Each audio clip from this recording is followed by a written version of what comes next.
Clause 28 of the bill, Honorable Speaker, proposes to insert new articles, that is Article 151A, 151B, 151C,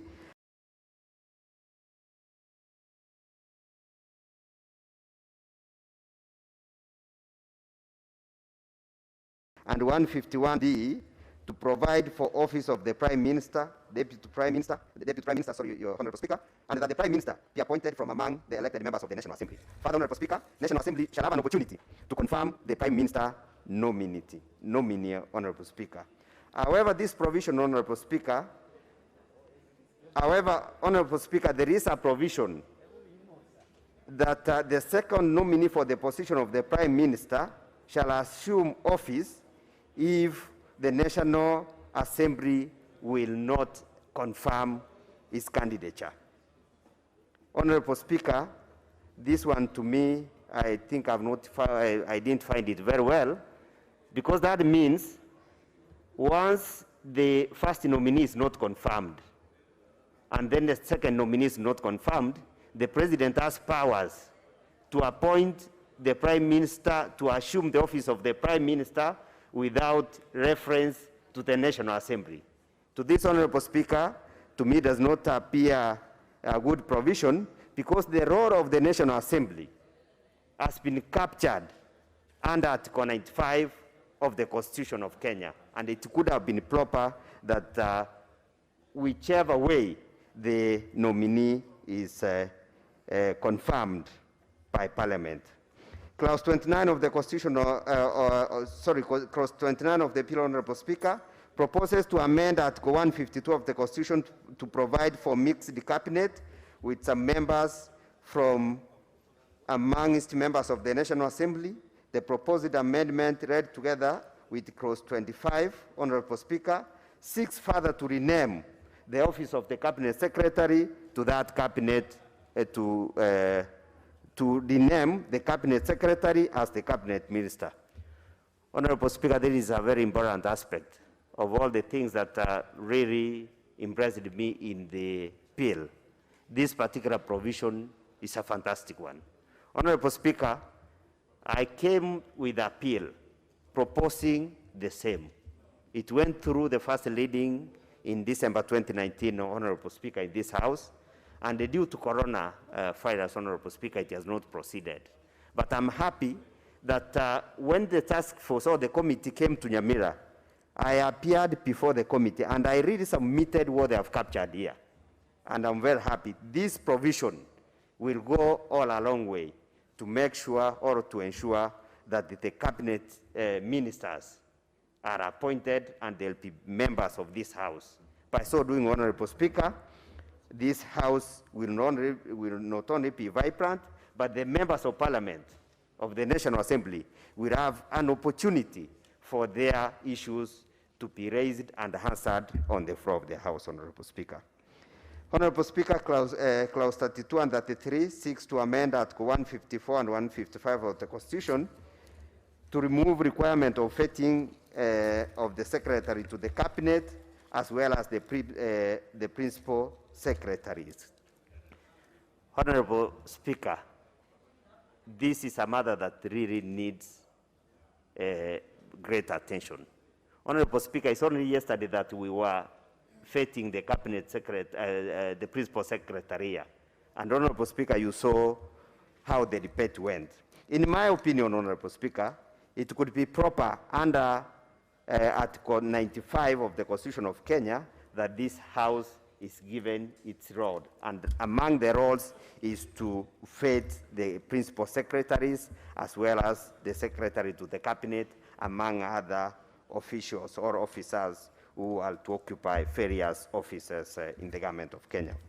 Honorable Speaker, while agreeing with some of these constitutional provisions or proposed amendments, I also came across some clauses, Honorable Speaker, which, to my opinion, were not well captured and which does not resonate well with me. Honorable Speaker, the first one is Clause 10 of the Constitution, which seeks to amend Articles 89 and 97 of the Constitution to provide for membership of the National Assembly to increase the number of members elected from constituencies from 290 to 260, Honorable Speaker. Honorable Speaker, I find this proposal unconstitutional. Reason being, as my learned colleague Atienda Moro rightly put it, Honorable Speaker, some proposed constitutional amendments can be unconstitutional if they do not adhere to the process of the provisions of the constitutions provided. Honorable Speaker, on this particular issue, Article 89 of the Constitution of Kenya provides on how the limitation of boundaries can be done. For instance, Honorable Speaker, if you look at the schedule, how these positions or how these constituencies have been made, it does not really make sense, Honorable Speaker. If you look at the 2019 census vis-a-vis the proposed amendments, Honorable Speaker, you will find that in a county like Kwale, whose population is 866 people, 820, it has been given 3 record constituencies. Kisii County, whose population is 1,266,860, has not been given any constituency, Honorable Speaker. Further, Honorable Speaker, Kajiado, whose population is 1,117,840, has been proposed to get 3 constituencies. Honorable Speaker, Migori, where I saw somebody who said is a promoter come from yesterday, with a population of 1,116,436 people, no constituency. Homa Bay, with 1,131,950, no constituency has been given. So the criteria, Honorable Speaker, that was used to arrive at the creation of these constituencies, Honorable Speaker, is questionable. Finally, Honorable Speaker, I also have an issue with Article 41 of the Constitution of Kenya, which seeks to amend Article 168 of the Constitution to make provisions on removal of a judge from office to allow judiciary ombudsman to initiate a motion to remove a judge from office on account of complaints received from the people. Honorable Speaker, this provision in itself is archaic and unconstitutional. It's against the tenets and principles of natural justice, that is the right to fair hearing and also right to be heard. Honorable Speaker, I further submit that Article 10 of the Constitution, as far as the judiciary and the independence is concerned, falls under the eternity clause, which by practice is unamendable. Finally, Honorable Speaker, as I conclude, I could wish, Honorable Speaker, during your time, as you said yesterday, that the issues which were raised on point of order, you will make a ruling or you will deliver the way forward. I could also beseech you, Honorable Speaker, to point out or to make a ruling on the following issues, Honorable Speaker. 1, whether a proposed constitutional amendment can be declared unconstitutional for contravening the provisions of the Constitution. 2, whether the Constitution of Kenya, Honorable Speaker, contains Honorable Kemosi, please just organize yourself because 15 minutes is a long time. 1 minute, yes. And the staff, please, 1 minute. Thank you, Honorable Speaker. Second, whether the Constitution of Kenya contains basic structure of the Constitution, also known as eternity clauses, in simple words, an amendability of a certain clauses. Finally, If Chapter 10 of the Constitution, that is the judiciary and its independence, is protected by eternity clauses. Thank you, Honorable Speaker.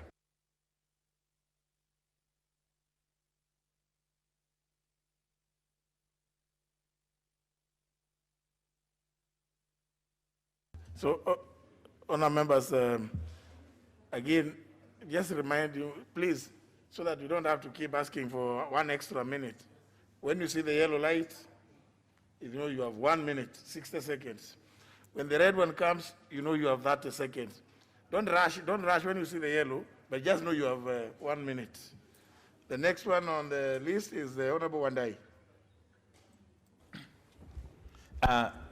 Thank you, thank you very much, Mr. Speaker, sir, for this chance to express myself on this very important bill.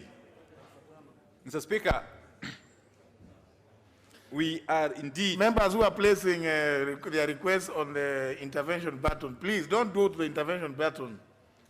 Just go, because you know you are doing that, I know you are trying to shortchange the system.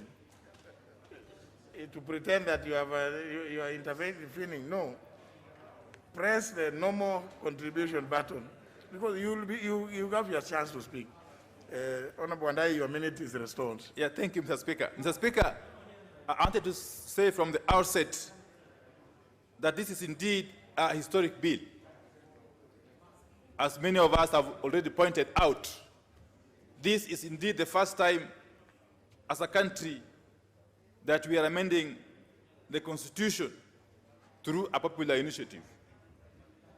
It has never happened before, and it is happening now. Mr. Speaker, as we debate on this bill, we must not lose sight of the background.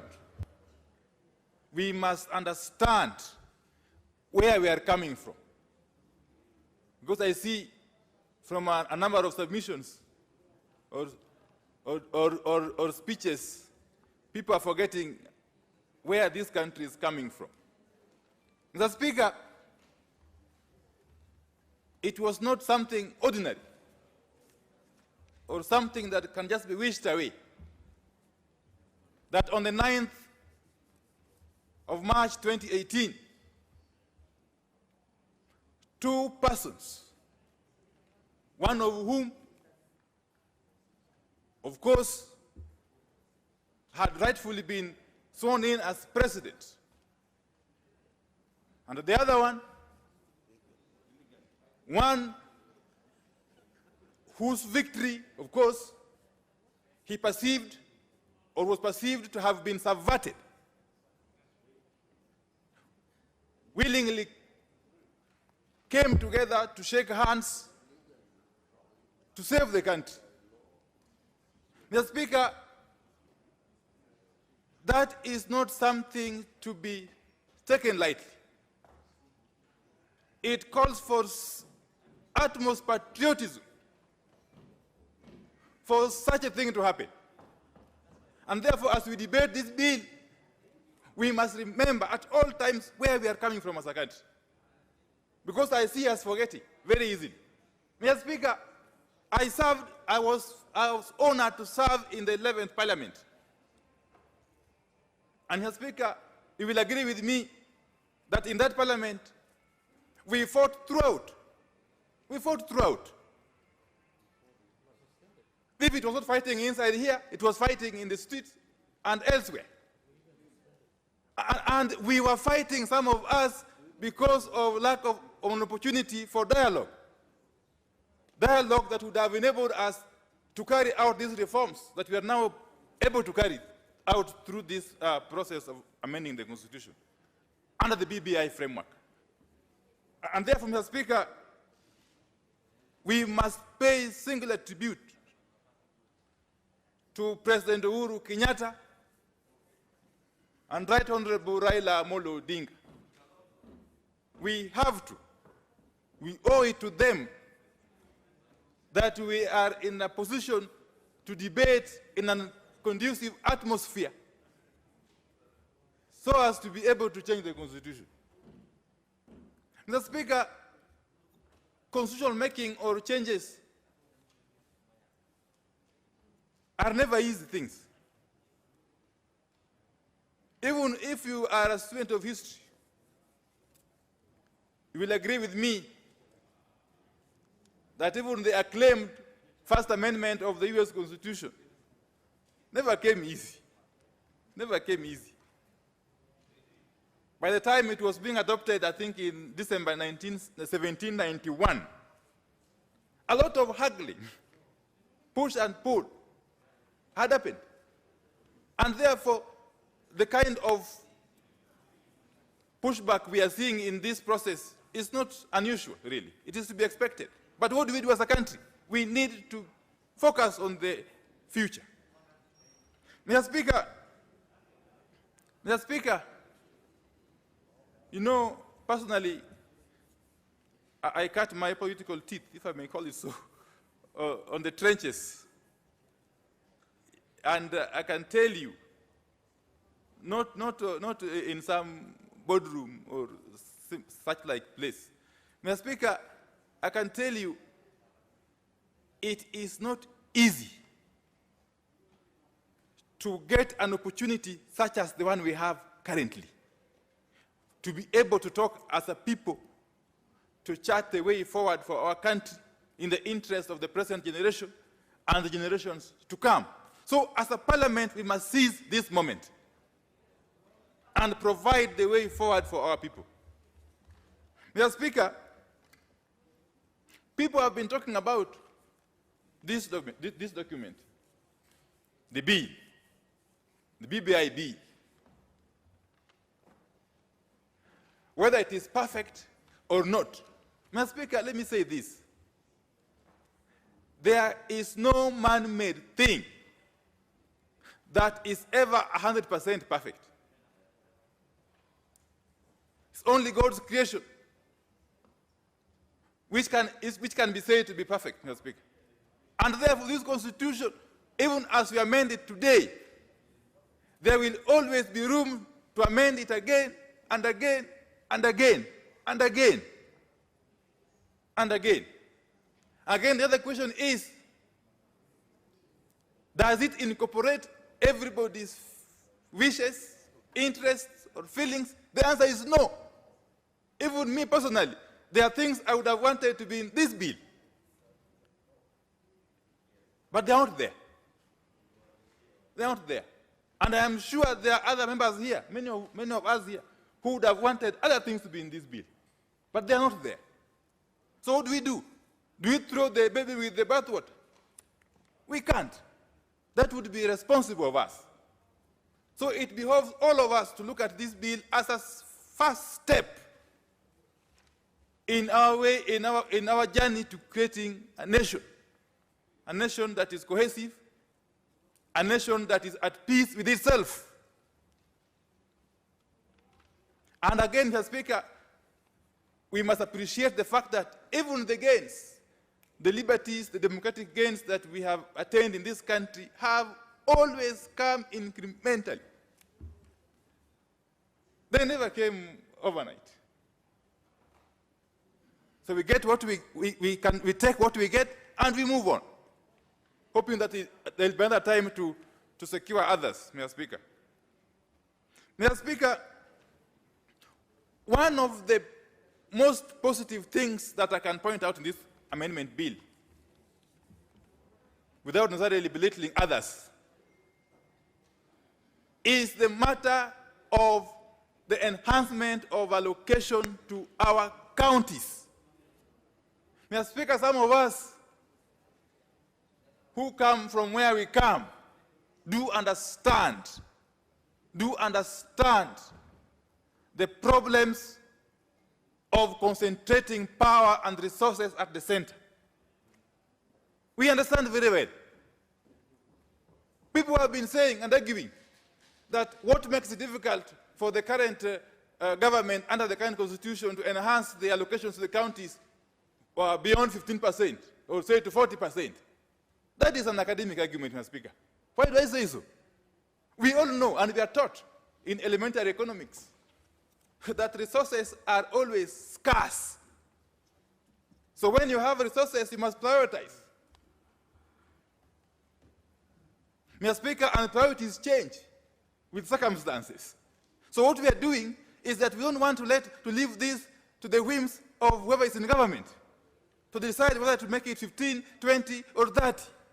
We want to compel him or her through the Constitution that at the very least you must take 35% to the counties. It's only a blind person, as somebody who is not able to see clearly, that can for sure deny that some work has happened in the counties. We know there are problems. We know there are problems of systems. We know there are problems of corruption. But the money that has gone to the counties so far has done something. It is visible. It varies, of course, from place to place. But we must appreciate that this amendment is enabling our counties to get an enhancement of resources from 15% to 35%. The argument of whether the country will be in a position to generate those resources is neither here nor there. That is not under our purview. We are making this constitution so that whoever is in power can implement it. Mr. Speaker. And therefore, as we move forward, we must remind ourselves that a constitutional making process is not just a matter of law or legalese, Mr. Speaker. This is a political process through and through. So we must always appreciate the fact that we are doing it for a purpose. And we must also understand where we are coming from. And that's why when you see Mr. Speaker, when you hear me speak even out there, I'm speaking very passionately. Because I know that mischief can be played. There is room for mischief in every process. And mischief can be clothed differently, Mr. Speaker. So when we sense that there is an attempt, however minute or little that attempt is, to either subvert or derail or otherwise make this process not move the manner it should move, we must call you out, Mr. Speaker. We must say it as it is, that where we have reached, we only need support of all of us, those of us who mean well for this country, so that we don't engage in sideshows. That we focus on the ball and ensure that the country gets the constitution that they deserve. Finally, Mr. Speaker, I'm happy that from here, this bill is heading to the people. It's heading back to Anjiku, as was very eloquently illustrated by the chairman. It is our hope and wish that no more hurdles are placed on the path of this process, Mr. Speaker.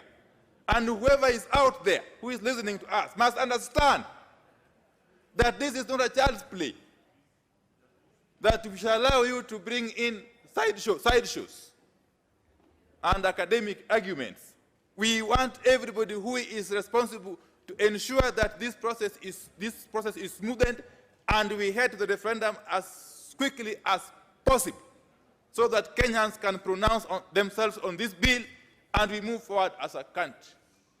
And those of us who want to mix up issues, who want to bring in matters as relevant as 2022 elections into this process, I'm sorry for you. 2022 will come and pass. But this constitution, God willing, will survive. It will take care of the interests of the current generation and the generations to come. And it's regardless of who will be in power, Mr. Speaker. Mr. Speaker, with those very many remarks, I wish to support in totality this bill and look forward to having it passed overwhelmingly. Thank you, sir. Member for Madeira.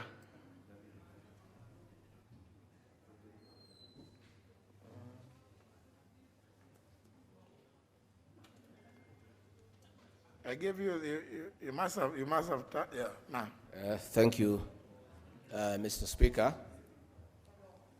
I rise here to speak on behalf of the great people of Madeira, who are my employers and who inform my thinking on a day-to-day basis in whatever I say in this House. Mr. Speaker, we are in unprecedented times. As we speak here about constitutional amendments, there are many Kenyans who have gone without food. There are many Kenyans who have no masks. There are many Kenyans who don't know where they'll get the next meal. There are many Kenyans who are staring at death, not because of COVID-19, but because of hunger. There are many Kenyans who have been thrown out of their houses because they cannot pay rent.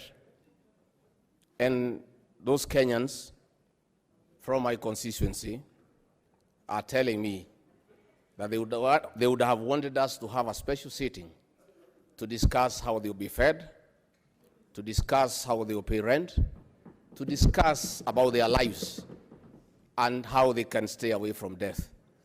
Those Kenyans, Mr. Speaker, are of the view that in terms of priority, any money available to this country should be applied to get them vaccinated as of yesterday, to protect them from possible death and to make sure that they have an opportunity to live on and look after their children and educate them.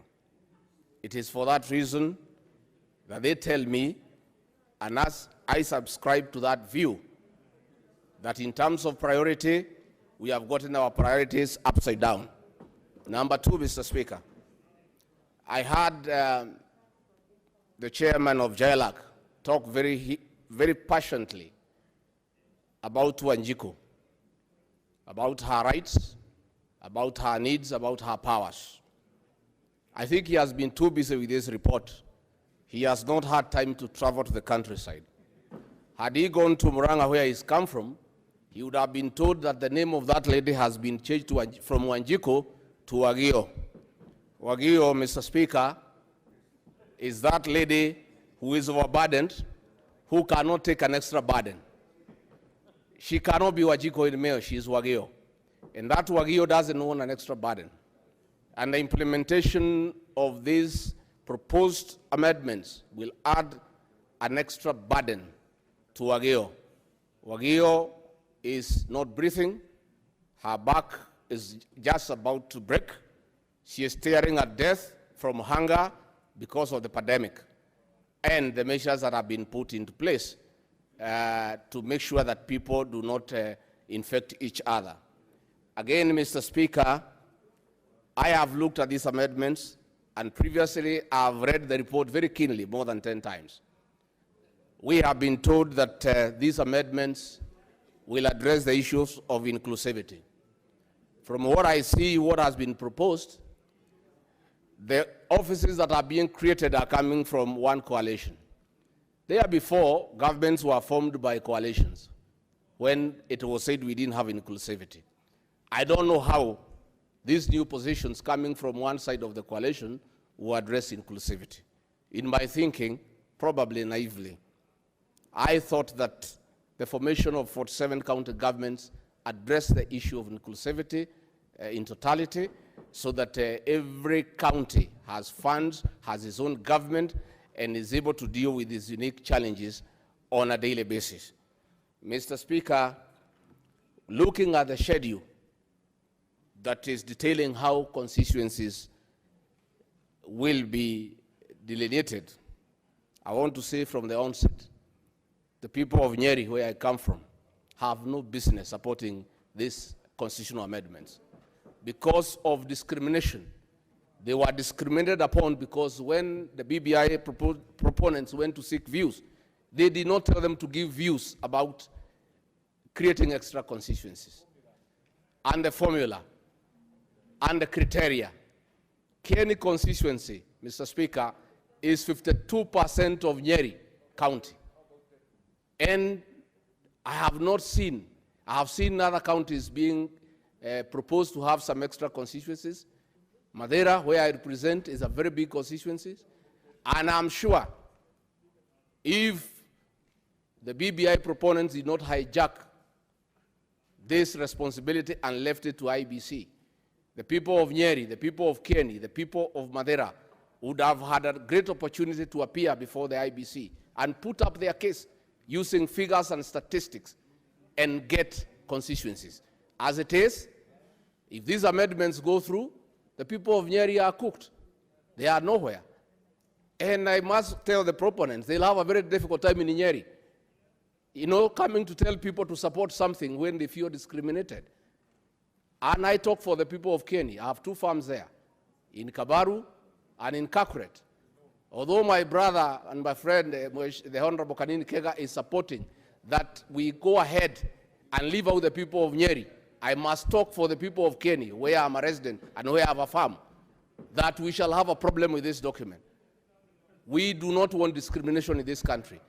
We would have wanted to appear before IBC and put up our case, and we would have been heard because we have sufficient reasons to be heard. As it is, we are not heard. So, Mr. Speaker, as it is, I want to tell the Honorable and I, it's good. Let the proponents be ready to go to Wagio. There's no Anjiko. They'll fight Wagio. Wagio is hungry. The late Bob Marley, Mr. Speaker, said, a hungry man is an angry man. As you go to overburden the people in a difficult time when they are dying from COVID, when there are issues, the real issues have not been addressed, where they have no food, when they don't know what to tell their children, and you are going to tell them to create positions for people, to overburden them, you'll find angry people. And angry people are not very nice people. And I wish you the best of luck. Mr. Speaker, I have firm and clear instructions from my employers to oppose these amendments. Thank you very much. Member for Nyando.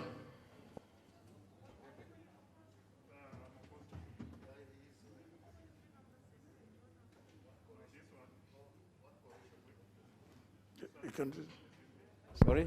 Oh, it's back. From the outset, Honorable Speaker, let me thank you for this opportunity. And together with the proponents of the BBI bill that is before this House, I join them. Honorable Speaker, we as a nation must firstly backtrack and get to understand how we ended up here. The country, after the 2017 elections, that was marred with a lot of illegalities and irregularities, if the Supreme Court decision is anything to go by, did invite a lot of divisions amongst the Kenyan people. Some of us who still believe to date that we were denied our victory took a different tangent that was not in sync with the peace and tranquility that a nation should have. But through wisdom, our 2 principles came together, barring their differences and reaching a common goal to have this country be united and once again move as a one unitary society.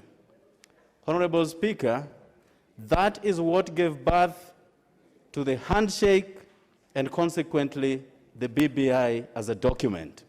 And if there is anything that the handshake that brought about peace will be remembered for, is this BBI that we intend to have the Kenyan people through a referendum add their weight and their voice so that we can once again midwife a constitutional amendment.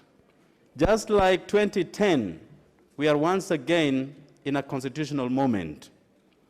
And Honorable Speaker, we were not born and created for constitutions. Constitutions are just but guiding principles on how people can transact and can relate with each other. And if there are areas where the Constitution does not act and work for us, it is our responsibility to make necessary amendments. No constitution the world over is cast on stone. And a time such as that has emerged, and we are, as Kenyans, coming up to make changes in areas where we feel the shoe pinches. We have worn this shoe for the last 11 years. Even the Constitution proposes 8 years to carry out amendments. We are at 11 years now. So we are actually time-barred to make necessary changes that work for us. But as is democratic, the naysayers must always be there. We will listen to them. And we will not have any given time when all legislative pieces will be presented, adopted, and passed. Otherwise, this House will have no work. And for those who think that their visions and their views have not been captured here, there will be a second amendment, there will be a third amendment, there will be a fourth amendment, just like the United States of America are beyond their 21st amendment to date. So this is not the last time. Mr. Speaker, we have had an elaborate process to get to where we are today. And the Kenyan voices have been heard, and that is what has been put in this document. So the views that are constantly heard, that certain individuals are forcing in the throat of Kenyans a document, that is not true, Honorable Speaker. Lots and lots of public participation exercises were carried out. People presented their views from across width and breadth of this nation. And those who are promoters of this document did not go out there to come up with their own views, but they collected Wanjiku's views. And therefore, we, as a people who have been given the mandate to lead, must always tell the truth that this is a document that is reflective of the wishes and aspirations of the Kenyan people, Honorable Speaker. We know that the end game here is a referendum. I know certain views have been advanced that after this, the document can be taken to the House on the Hill and be assented to, and it becomes law. That can never be so, and that cannot stand. The Kenyan people must have their voices heard through a referendum. And even the naysayers will be heard. It is not so automatic that once it appears before the Kenyan people, it must pass. No. Kenyans will be given an opportunity to express their views on this document by way of voting. So for those who think that this is not in sync with their desires, they can vote no. And that is still democratic. Some of us, including myself, who are ardent supporters of this document, will vote yes. And up to now, we believe that we have the majority. But that does not mean that we shall sideline the minority. We will hear you, and we shall give you another opportunity in the nearest future as we come up with our second amendment so that those views can also be incorporated, Honorable Speaker. Amendments are always carried out to reorient people's lives. It is not something that is coming from the blues. And these are areas where we have identified, and the voluminous bill has gone in depth to try to dissect fundamental issues that bedevil this country. And one of them is divisive elections. No country can develop if each and every 5 years they have to be subjected to rounds of violence. No investor, domestic or foreign, will put his capital investments in a country that is staring at violence and destruction of property every 5 years. That can never be so. So we are trying the much we can under the circumstances to fix these emerging issues that would prevent this nation from making rapid flights on its economic progress. And we know that with this document, Honorable Speaker, we are on the right path. Honorable Speaker, the process must inevitably have supporters and non-supporters. And that is why people meet at the ballot to express their views, Honorable Speaker. One fundamental thing that I will strive to support this bill to the hilt is the mere fact that additional funding will be going back to our counties. 35% from 15% is monumental amount of money. And that is going to support lots of devolved functions at the counties. The hospitals will be built. There will be adequate medicine. Our roads will be worked on. Water will be provided. And I come from a constituency where water still becomes a problem, even though on the flip side, we have flooding every year.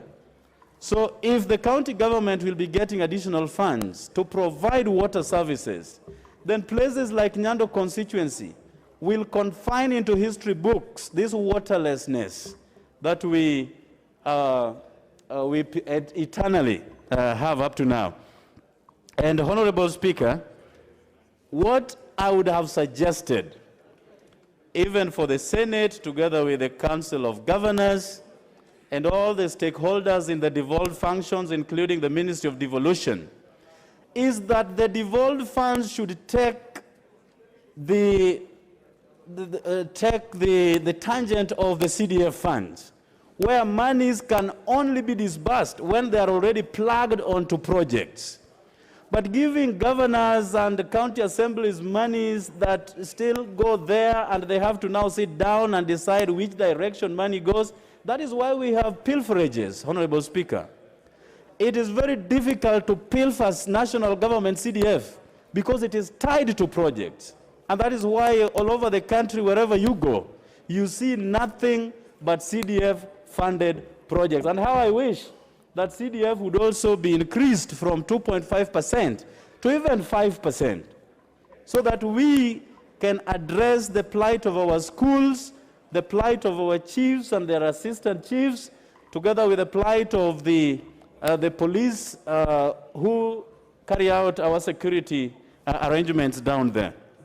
And Honorable Speaker, the Youth Commission, which will be addressing the concerns of our youths from the grassroots. And you know, it is a time bomb, and this has been said severally, that these youths without any tangible income will one day become disastrous to this country. And the Youth Commission will be able to have all the CVs of the youths, if they have any, try to put them into jobs, address their problems as they emerge.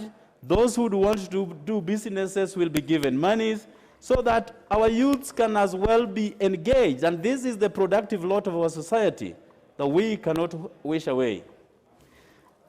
On the same, Honorable Speaker, I'm very happy that there will be a moratorium spread on the Higher Education Loans Board that is expended to students in various universities and colleges. 7 years upon graduation is ample time to put their houses in order, so that when they start paying back these monies to the government, they shall have stabilized and they will not be hard-pressed on meeting this obligation, Honorable Speaker. The ward funds, which will be under the purview of the members of county assemblies, will also go a long way in addressing issues at the county, at the ward levels, and this is something that we all stand in solidarity to support, Honorable Speaker. Honorable Speaker,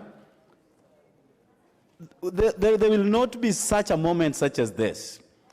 Constitutional making process is not a one-stop shop and is not an easy thing to achieve, especially when you have people who have gone through an electoral process and have fought tooth and nail in order that they can seize the power. And this is the only moment that we have seen protagonists coming together to address the problems that have emerged in this nation for way too long. It is not about Right Honorable Raila Odinga, and in fact, he has sacrificed it all to have this country have a semblance of peace. It is not about President Uhuru Kenyatta. It is about the Kenyan people addressing their issues of concerns so that once again, the country can move forward as one united nation. I thank you, Honorable Speaker, and I support. Honorable members, I want to reiterate what the Speaker had earlier communicated to the members, that on this motion, we shall strictly follow the lotter. And if you want to know where you are, you have the liberty to go to the clerk's screen and see where you are. I will strictly follow that as the Speaker had earlier communicated. Regardless of whether 2 or 3 people come from one side, I will follow this list. Honorable Masara Francis, member for Suna West.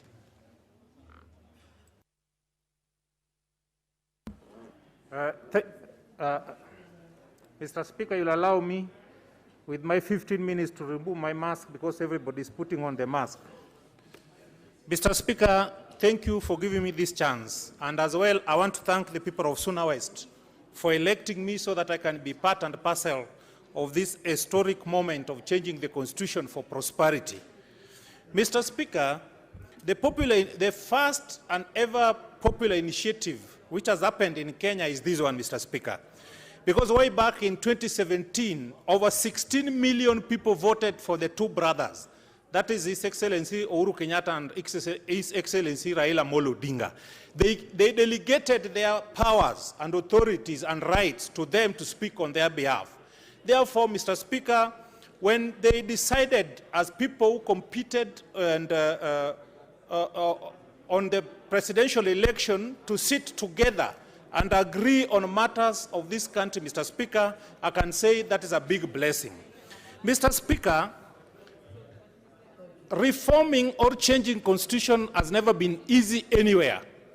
And those who believe that the status quo is benefiting them will always come out in opposing whatever the people want to get. Mr. Speaker, therefore, I want to say that the BBI initiative and the BBI Amendment Bill of 2020 is what has really brought a lot of good things to us, Mr. Speaker. Mr. Speaker, I want to say that in this proposed amendment bill, in clause 11A, shared prosperity, Mr. Speaker, that clause is going to help us as a country because the state is now is mandated in the Constitution to promote the blue economy. Mr. Speaker, I'm coming from the lakeside. Therefore, it means the fishermen, the people around Lake Victoria coming from Nyanza and Migori in particular will be taken, their interests will be taken care of. Mr. Speaker, I want to speak also on clause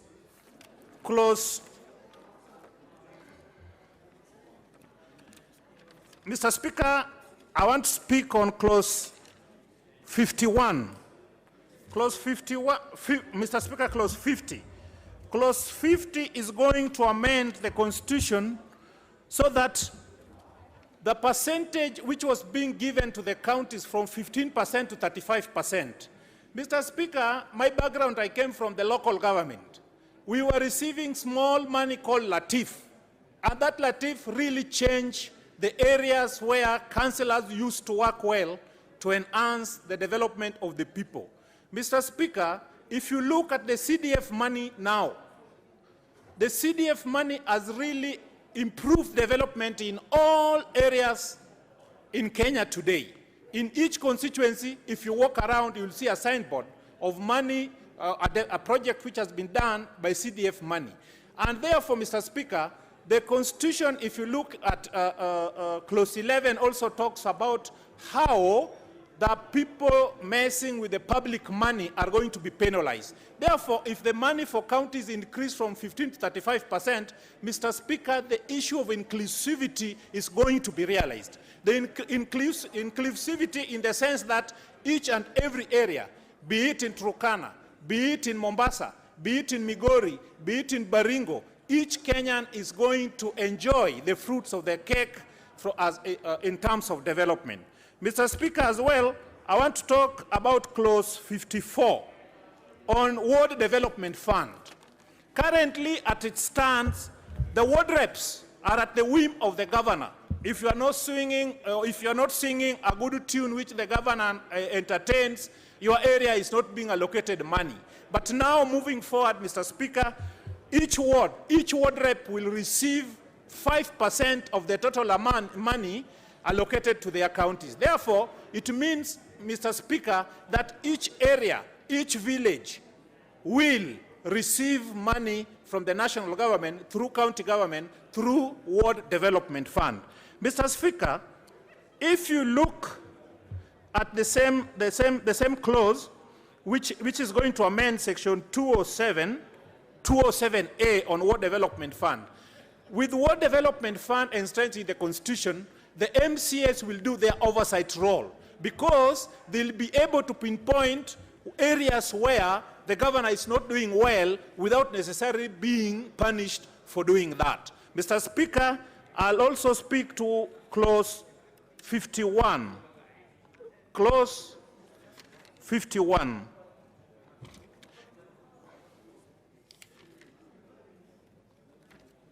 Mr. Speaker, the same clause talks about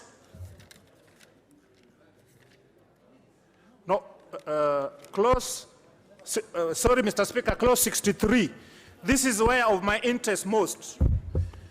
The clause is trying to amend section 237A and a creation of youth commission. Mr. Speaker, for the first time in the history of this country, we are going to create an independent commission which is going to cater for the interests of the young generation of this country. Youth forms the bigger percentage of the population of this country. But when people are discussing about development, about interest, nobody is thinking about the youth. So therefore, for the first time, the clause 263 4B talks of mainstreaming of the youth perspective in planning and decision making. For the first time, the interest of the youth is going to be mainstream so that they participate actively and independently in decision making. Section C of it talks of the commission will advise the national and county governments on design, implementation, and evaluation of policies and programs to secure sustainable livelihoods for the youth, Mr. Speaker. Youths now, as we talk, they don't know how to live because they don't see hope. But when this bill is passed, Mr. Speaker, the county government and the national government will be forced by the Constitution to look on how their livelihood can be sustained. Mr. Speaker, I want to remind this country, that, this parliament, women have their commission which support them. People living with disability have those who support them. Teachers have those who commissions which support them.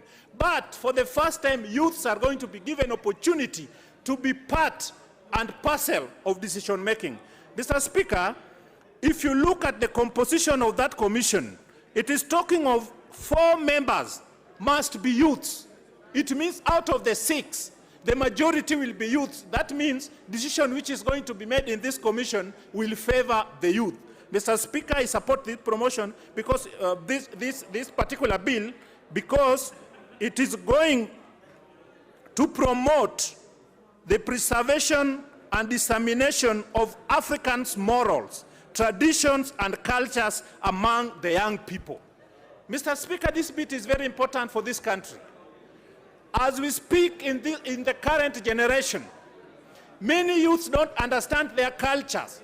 Many youths don't understand African cultures. They have been westernized to an extent that they don't know what belongs to Africa. And now in the Constitution, if we pass this bill, Mr. Speaker, the Commission is going to ensure that they'll promote and preserve and disseminate. There are 3 things there. They'll promote, they'll preserve, and they'll disseminate information related to African culture, Mr. Speaker. Mr. Speaker, as we talk now, if you ask current generation why somebody need to respect the parent. They don't understand. Mr. Speaker, therefore, I want to urge members that as we move forward, as we make this constitution, we must understand that it is for the current generation and the generation to come. Opposing it is not a problem, because even I'm a Christian, Mr. Speaker, in the Bible, for things to work the way they are working now, it forced God, who is very merciful, to eject Lucifer from heaven and send him to this country we are now on earth, so that things can be put in place for heaven to be real heaven. Therefore, those who are opposing these things, we encourage you, but I know, Mr. Speaker, when President Uhuru Kenyatta and Raila Amolo sits together, my friend, nobody can defeat their initiative. That one assurance I know. I discussed with my people, the people of Sona West, and they told us that so long as Raila Amolo Odinga and Uhuru Kenyatta are supporting the initiative, they are going to vote for this particular, when it comes to referendum, they are going to vote 100% so that they can receive money for development, so that the youth can be, the youth's interest can be protected, so that the World Development Fund can be protected. But as well, Mr. Speaker, I'm happy that from the mood I'm seeing, very few people are going to oppose, because Sonkok talked with me earlier today and told me, Mr. Masara, Honorable Masara, I'm not going to oppose this thing because youth's interest is scattered for. The rest of the things we'll get one day, one time, because we are going to nominate, for the first time, Sonkok is going to contest and maybe get to be second so that he can be nominated. Thank you, Mr. Speaker, and I support the bill in entirety the way it is. Thank you, Mr. Speaker.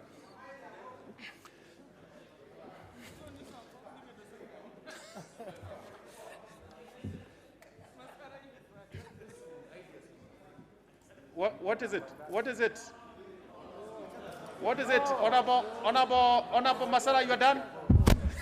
You are done, okay. Next in the list is Honorable Sotsi Godfrey.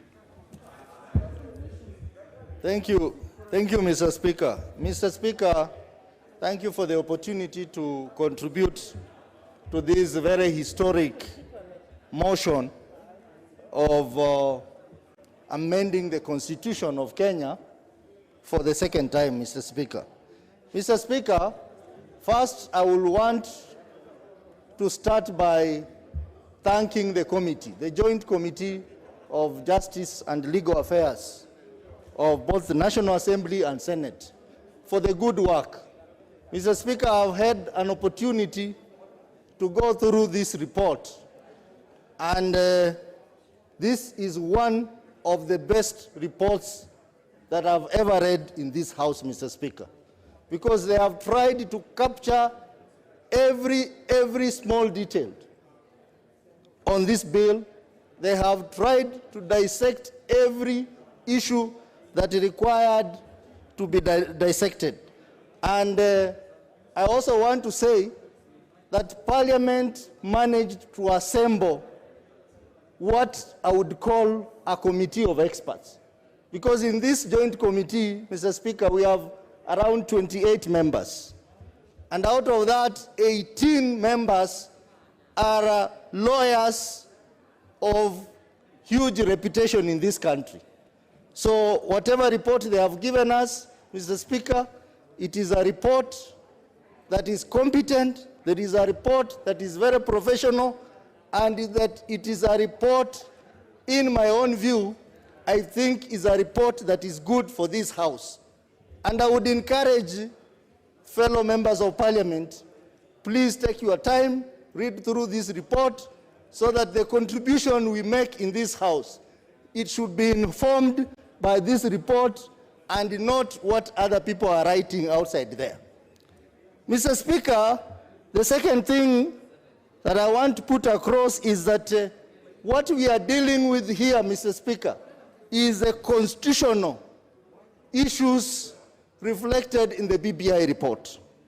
We still have legislative issues, policy and administrative issues, which I want to ask the House to expedite on these other aspects in the BBI report, so that particular bills that we are supposed to deal with, they are brought to this House, and we finalize matters to do with BBI as soon as possible.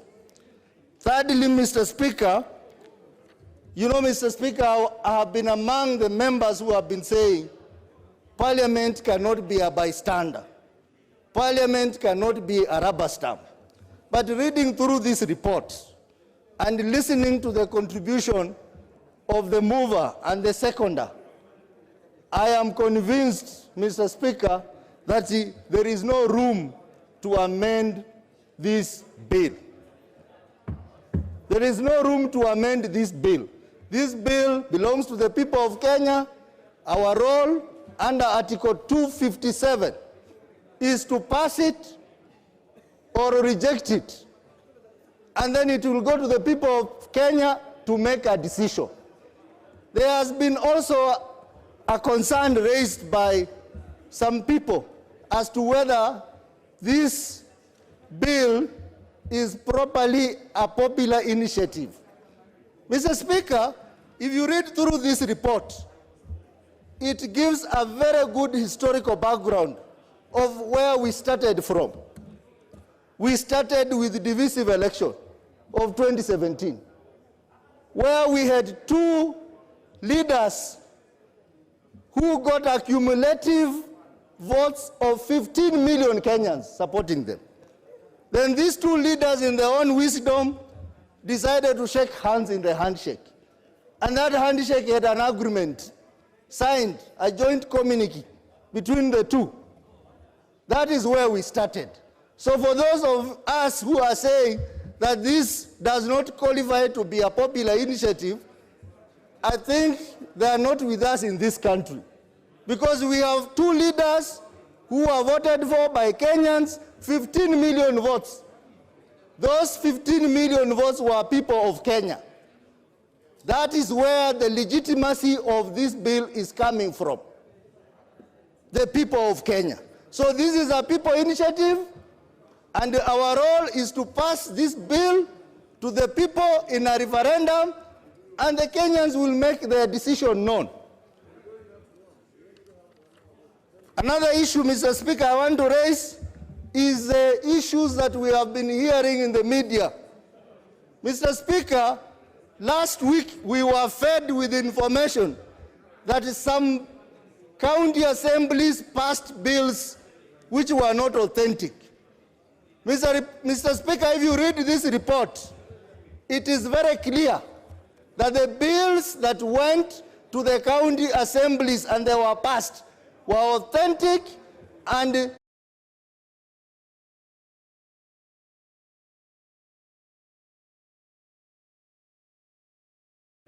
for being wise, that the Speaker of the National Assembly constituted a committee that came up with the guidelines for the delivery of the county assembly returns. And those guidelines were gazetted on the 18th of November, 2021. And those guidelines captured the possible administrative gaps in this process. And that has been captured in this report. So what we have been hearing in the media about some non-authentic bills being passed by some county assembly, I think that is not true. And that's why I'm asking members, please don't rely on rumors when you come to debate here. Read through the report. Most of the questions that we asked yesterday are fully captured in this report. Mr. Speaker, I also want to talk about the issue of the sovereign powers of the people of Kenya, which is captured under Article 1 of the Constitution of Kenya, which is very clear that all sovereign power belongs to the people of Kenya and shall be exercised only in accordance with this Constitution. Second part of it says that that sovereign power will be exercised directly or through democratically elected representative of the people. Third part of it says that this sovereign power is delegated to 3 state organs. That is Parliament, National Executive, and Judiciary. Mr. Speaker, the Constitution under Article 94 gives this House the legislative authority, which is derived from the people of Kenya and vested and exercised by Parliament. Mr. Speaker, since we are not amending this bill, we are passing it as it is. It will not be right for any other individual or any other organ to shoot down the people's initiative. I am saying that because under Article 157, it gives judiciary the powers, just the same way Article 94 gives us the people's power. So we also expect that the judiciary will also do the same and deliver this to the people of Kenya. Because it will be very unfair that Parliament that represents the people of Kenya passes a document without amendment, and then a judge, one person, or a bench of judges shoot down this initiative. It will be unfair, and I'm asking that our judiciary, now that we have a new Chief Justice, please let us not take Kenyans in circles. Let us give Kenyans what they want to have. If I go to the substance of the bill, Mr. Speaker, I wish to comment on Chapter 4, which talks about privacy of citizen personal data. Mr. Speaker, this is a very, very progressive provision because of where the world is going to.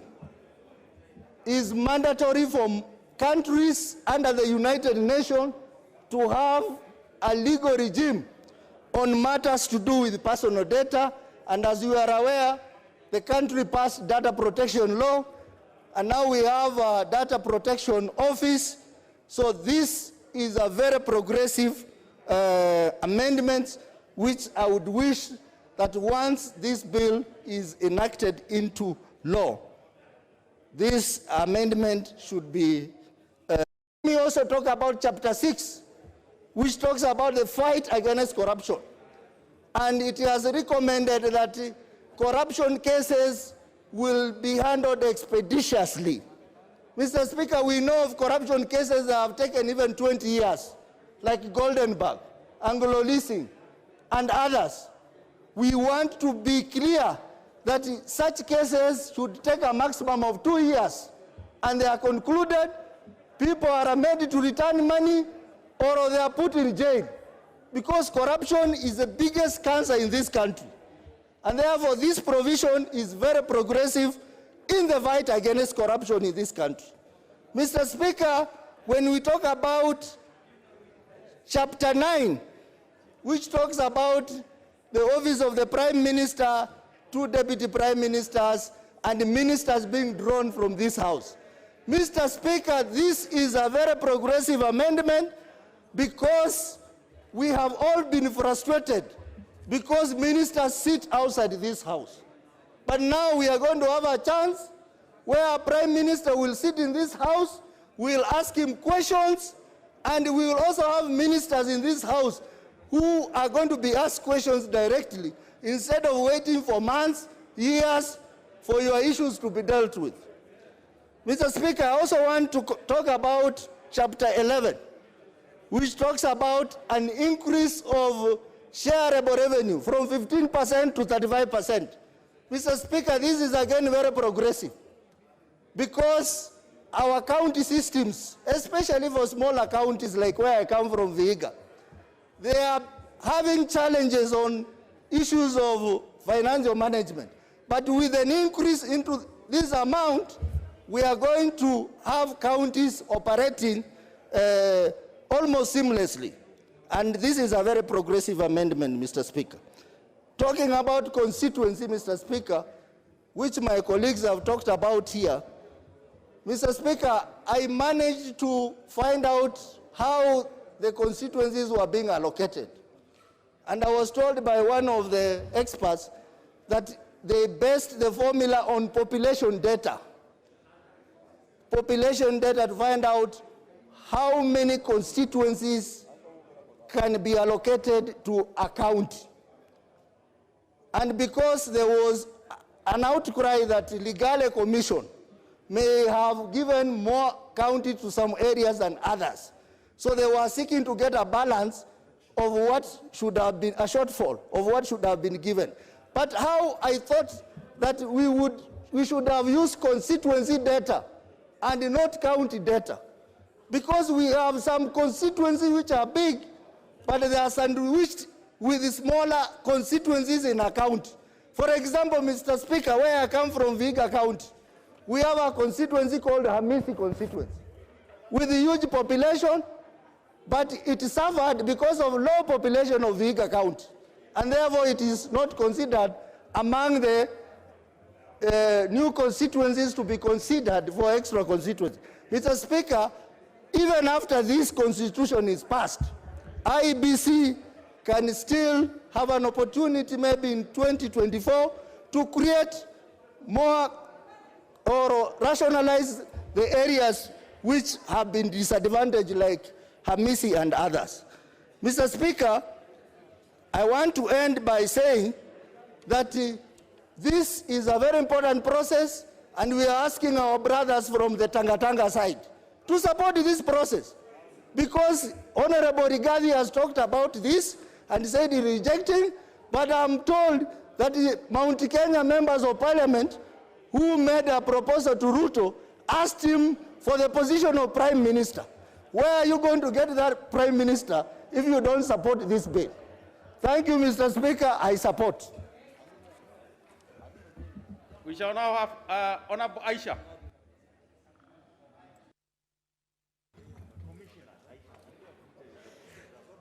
Asante sana Mr. Bwana Speaker. Mheshimiwa Speaker, mimi nimesimama kuipinga kwa dhati hii bili ambayo tunaizungumzia leo. Na Mheshimiwa Speaker, nataka niseme ya kwamba kwanza naomba uniruhusu nitoe mask. Mheshimiwa, kwanza nataka nianze na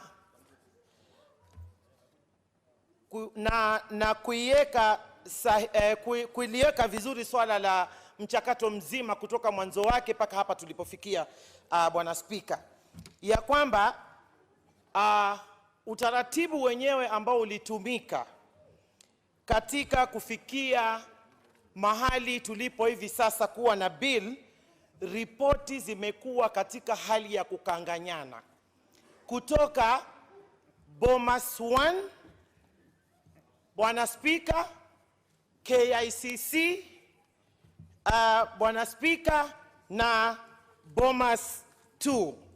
Ripoti zote, Mheshimiwa Speaker, zilikuwa zinakanganyana.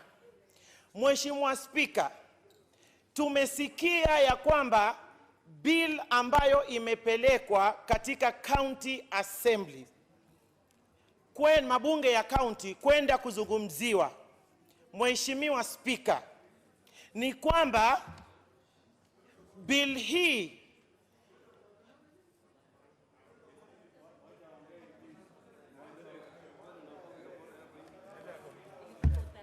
Asante. Proceed. Asante.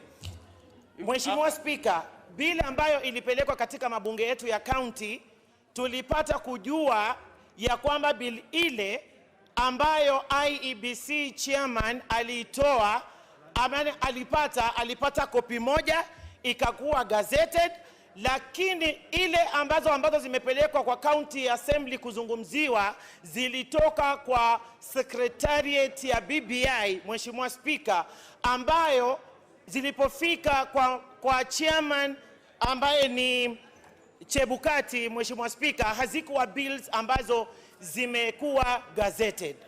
Mheshimiwa Speaker, mimi nataka niseme ya kwamba hilo peke yake, Mheshimiwa Speaker, inamaanisha kwamba tayari sheria ilikuwa imehujumiwa, kwa sababu zile bills ambazo zimefika kule katika mabunge yetu ya county, Mheshimiwa Speaker, tumepata kujua nyingine zilikuwa sawa, nyingine hazikuwa sawa. Na kwa sababu hiyo, Mr. Speaker, mimi nataka niseme na pinga, kwa sababu hatujui hata leo tukipitisha, sisi kama bunge tukipitisha, Hakuna ukweli ambao ambao tuko nao ya kwamba bili hii tumepitisha na itakayoenda sasa labda kwa referendum ama kwa kura ya maoni, Mheshimiwa Spika, itakuwa iko sawa, kwa sababu inaonekana kuna bills nyingi ambazo kila leo inatolewa hii, kesho inatolewa ile. Kwa sababu hiyo, Mheshimiwa Spika, hakuna uaminifu katika mchakato mzima huu wa BBI. Mheshimiwa Spika, jambo ambalo mimi limenistaajabisha si kwamba ati tumevunja sheria kama bunge, lakini ni jambo la aibu, Mheshimiwa Spika, kwamba kikao cha dharura, kikao hususan kinaweza kuitwa, wabunge wanaweza kuitwa kutoka kwa muhula wao wa mapumziko kuja kwa kikao cha dharura kuja kuzungumzia mchakato wa BBI badala ya kuzungumzia matatizo yanayomwathiri mwananchi katika hali hii ngumu ya maisha katika nchi yetu ya Kenya.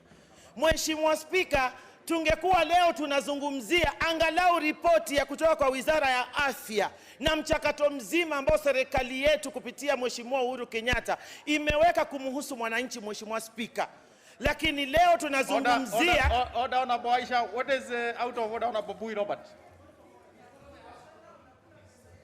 Thank you, Mr. Speaker. It is time for Honorable Bui. Yeah, thank you, Mr. Speaker. I'm on a point of order. I have listened very keenly to my sister, the Honorable Member for Malindi. And Mr. Speaker, she has stated on Hansard that members of Parliament have been called back from resting. Mr. Speaker, I wanted to go on record that we were not at home resting.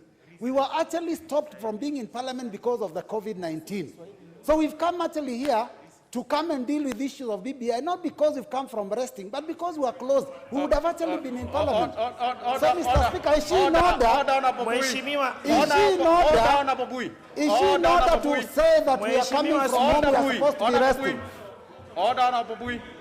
That, Honorable Bui. Mheshimiwa Spika, Kiswahili kitukuzwe. Clearly you are giving certain information to Honorable Aisha. It's not a point of order. Honorable Aisha, proceed. Mheshimiwa Spika, Kiswahili kitukuzwe. Tumetoka kwenye mapumziko na tukaitwa hususan kwa kikao maalum. Kwa hivyo hapo hakuna hoja ambayo inatatiza, Mheshimiwa. Na nataka pia labda ningekushauri ukapata kidogo darasa la Kiswahili, manake ni lugha ambayo inaeleweka kikatiba, inatambulika kikatiba. Mheshimiwa Spika, nataka niseme ya kwamba wananchi katika taifa letu la Kenya, Mheshimiwa Spika, ambao sisi wametupa nguvu zao kuweza kuwasemea katika bunge hili. Mheshimiwa Spika, leo wananchi wanaumia na ugonjwa wa corona. Oxygen katika hospitali zetu hakuna. Mheshimiwa Spika, watu wamechukua loan, wanakufa na depression. Watu wana mizigo mikubwa. Leo sisi tunakuja hapa kuzungumzia bill, Mheshimiwa Spika, ambayo kwanza inatuongezea mzigo, inaongezea mzigo wa Njiku ambaye tayari sahihi ana mzigo wa kutulipa mishahara sisi wabunge 416. Tunazungumzia kumuongezea mzigo wa 650 ya wabunge, Mheshimiwa Spika. Mheshimiwa Spika, wa Njiku kule nje hakuna vile, Mheshimiwa Spika, sisi wabunge tunakosa mshahara hivi leo. Mshahara wetu tunaupata kikamilifu, Mheshimiwa Spika, lakini walioko kule nje wanaumia, Mheshimiwa Spika. Ukiangalia biashara ya utalii, ukiangalia transport industry, Mheshimiwa Spika, ni watu ambao wamefinyiliwa na sekta nyingi za watu ambao wanafanya biashara katika nchi yetu ya Kenya. Ni mikakati gani ambayo sisi kama bunge ama sisi kama taifa kwa niaba ya mwananchi wa chini tumeiweka, Mheshimiwa Spika? Ukiangalia hakuna. Mheshimiwa Spika, mimi nataka kusema hivi. Biblia inasema katika kitabu cha Mathayo 6:33 kwamba tutafute ufalme wa mbinguni na vyote tutaongezewa. Lakini katika taifa la Kenya tunasikia ya kwamba tutafute BBI na mizigo yote tutaongezewa, Mheshimiwa Spika. Tutaongezewa ushuru kwa sababu ya kulipa wabunge 650, Mheshimiwa Spika. Tutaongezewa mizigo ya kodi, Mheshimiwa Spika. Ni jambo la kusikitisha sana. Tunapokaa hapa, waheshimiwa, na waomba tufikirie mwananchi kwanza, Mheshimiwa Spika. Mimi naamini ya kwamba hakuna Mheshimiwa Spika aliyesema anahitaji wabunge 650 katika bunge la 13 linalokuja, Mheshimiwa Spika. Ndio maana tunasema ripoti hii ama bill hii, Mheshimiwa Spika, ni ya kukataliwa na wananchi kule nje. Nina imani leo wananiona ya kwamba watakapopitisha watakaoumia ni wananchi. Sisi tutakuwa starehe hapa, hata kama tuko 700 watatulipa. Kwa hivyo mimi nataka niseme wananchi kule nje wajipange na wajue ya kwamba huu ni mzigo wao, si mzigo wa wabunge ambao wamekaa starehe ndani ya bunge hili letu la taifa. Kwa hivyo mimi nataka niwasihi, wakati kama yote yataenda mpaka yawarudie wao, Mheshimiwa Spika, nataka niwaombe, nataka niongee na taifa ya kwamba huu mzigo hakuna atakayeutoa kwa mabega yao isipokuwa wao. Watakaoweza kufanya hivyo ni wananchi wenyewe. Asanteni sana. Next is Honorable Orekenta, member for Narok North. Thank you, Honorable Speaker. I'm greatly honored to get this opportunity to also contribute to this very historic motion. Honorable Speaker, the history of this country is full of instances and constitutional moments when this country really could have put things right. Honorable Speaker, just before independence, we had the Lancaster House Conference. And that was a conference that divided Kenya down the middle. And that was when land rights were actually destroyed. Because during that conference, lands that were supposed to go back to the people who are deprived of those lands were actually abrogated and denied by independent government. So that was the first time that the Kenyan lost the opportunity to actually bring all the Kenyans together. Honorable Speaker, after independence, there were piecemeal amendments. In 1996, there was the attempt to change the constitution to stop President Moi from taking over the leadership of this country. Fortunately, it failed because the founding president actually blocked it. In 1992, Honorable Speaker, there was the change of Section 2A of the Constitution to reintroduce multipartyism. Now, in 2010, we had the Constitution, which was very progressive, and it is still there, which was said to be 80% perfect and 20% problematic. And I think that was one of the issues that was supposed to be resolved. When we come to now, as my colleagues have said, this is a moment that must not pass us. And I would like to request my colleagues to debate this matter with the sobriety that is really meant for any leader worth his salt. Honorable Speaker, this is not a political competition at the moment. It's not a matter of who is right and who is wrong. It is a matter of how do we bring our people together? How do we ensure that that segregation that has been there for so long is actually vanquished? Honorable Speaker, I have heard of Wanjiko, and maybe I can also introduce Naserian for the Maasai people. I actually represent the Narok North constituency. And my instructions as Gachagua from his own constituency is that I support this bill. Why did they say that I support it? Because the first two proponents, who are actually Kenyan citizens like anybody else, the president of this country, Uhuru Kenyatta, the former Prime Minister, Raila Odinga, as I have said, also citizens like me and anybody else, came together to bring this country together. Honorable Speaker, I remember when we went to welcome Honorable Raila Odinga at the airport one time, the kind of death that we witnessed on the streets of Nairobi is something that should never be repeated. And so when they came together, my people and my community at large actually realized that time for them to stand with these people is now. Why do I say that? These are the two giants of the Kenyan political scene. They are the ones who can actually bring this country together. And when they brought this initiative, and there was public participation, the Kenyan people agreed with them, and several issues were brought to the fore that have been actually polarizing this country. Honorable Speaker, when I hear my colleagues say that there was no consultation, I'm shocked because, as far as I'm concerned, the team that actually initiated this process went all over the country, but unfortunately some of the Kenyan people decided to boycott those hearings. So one cannot boycott a hearing and then come now and say they are not included or they are not consulted. I think that one is not the right thing to do, and I think it's hypocritical. Honorable Speaker, there are many issues, and I would like now to go to the substance of the amendments. One of them is actually the extra 70 constituencies. Narok is getting 3. We are supporting it because the resources will increase, and these resources will assist our people. The only problem is the people of Narok must decide for themselves the boundaries of these constituencies. They must decide for themselves how they want to be governed.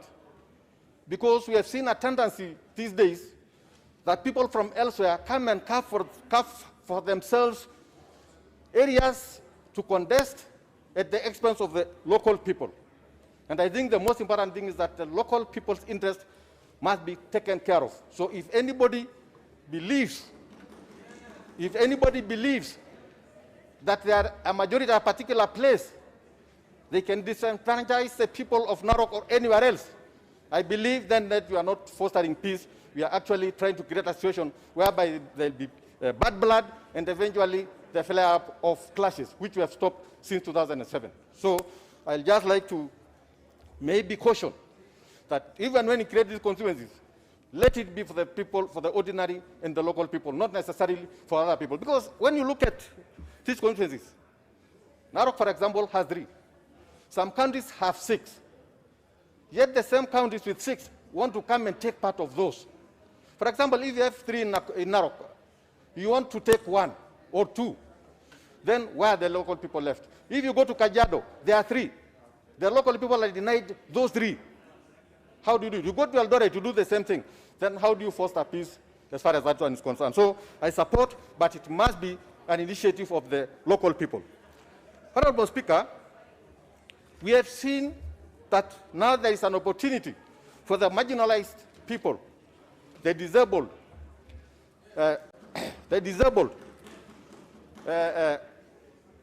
the women, or the women gender, and others, the Maasai, for example, who have been marginalized since independence, have a chance now to also play a bigger role as far as the issues affecting this country politically, economically, and socially.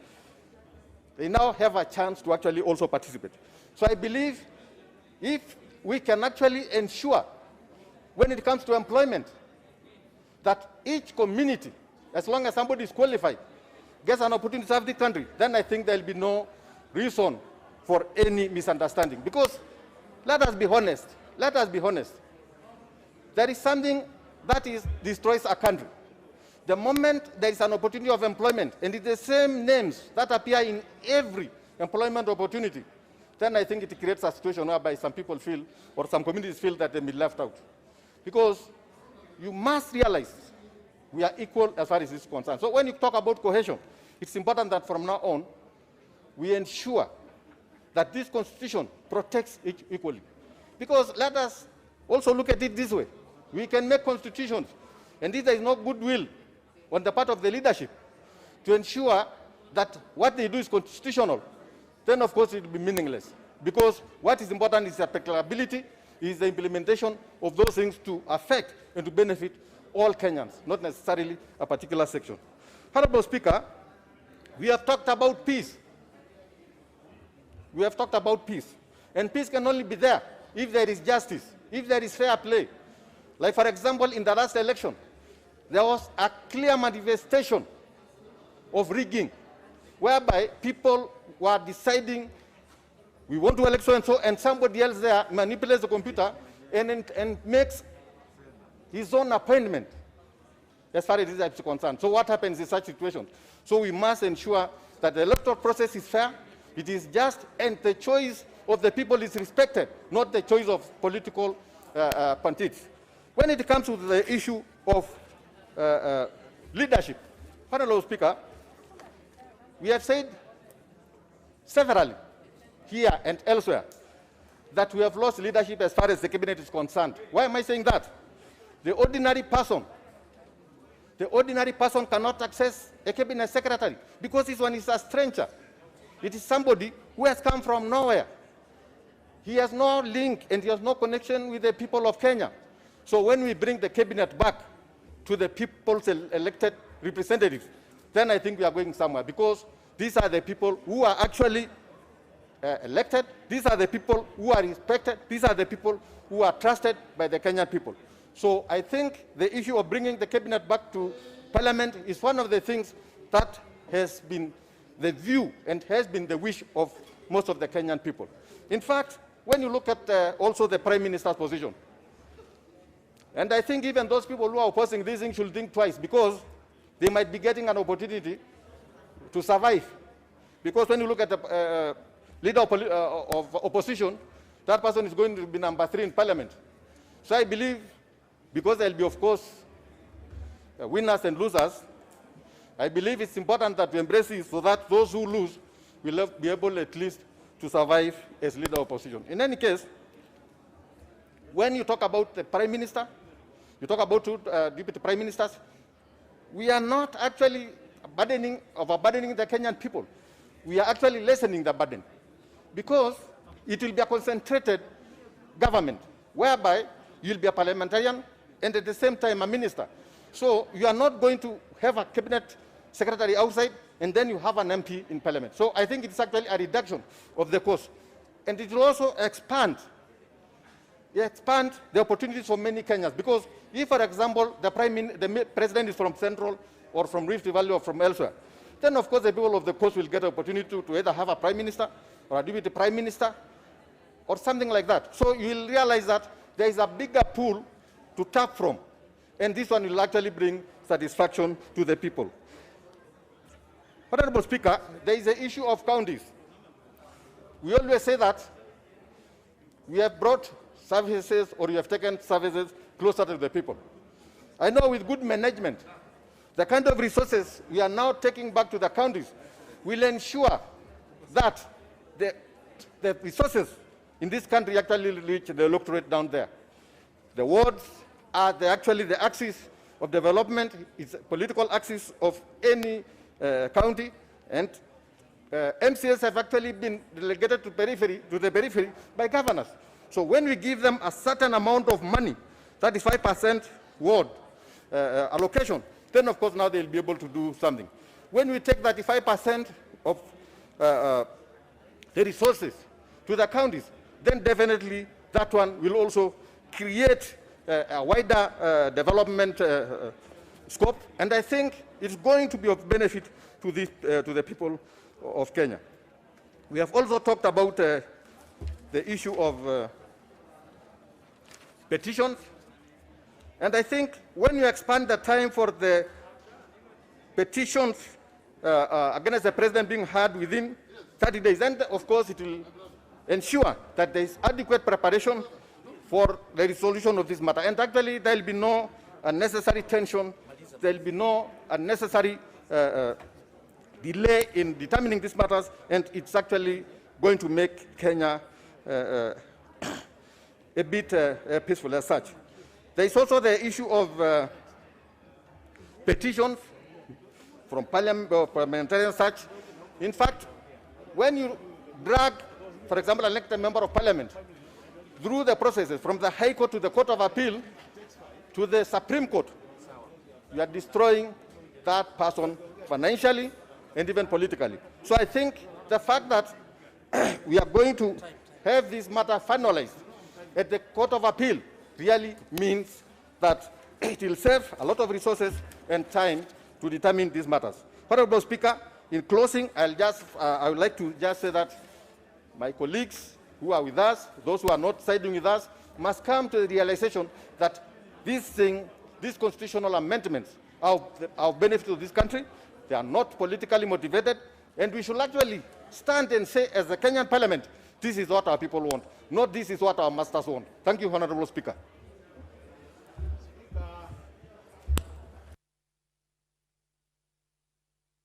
Member for Kitui Central. Yeah, thank you, Honorable Speaker, for this opportunity. Honorable Speaker, I want also to make my contribution to this important bill, the Constitution of Kenya Amendment Bill 2020.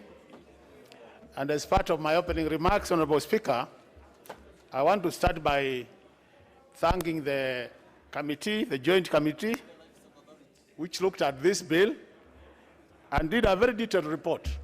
Honorable Speaker, I must confess I've looked at this report, and I can actually say it's a good report. It provides a lot of information which will help in adding value to this important bill. Honorable Speaker, this bill is not perfect. I want to start by saying that.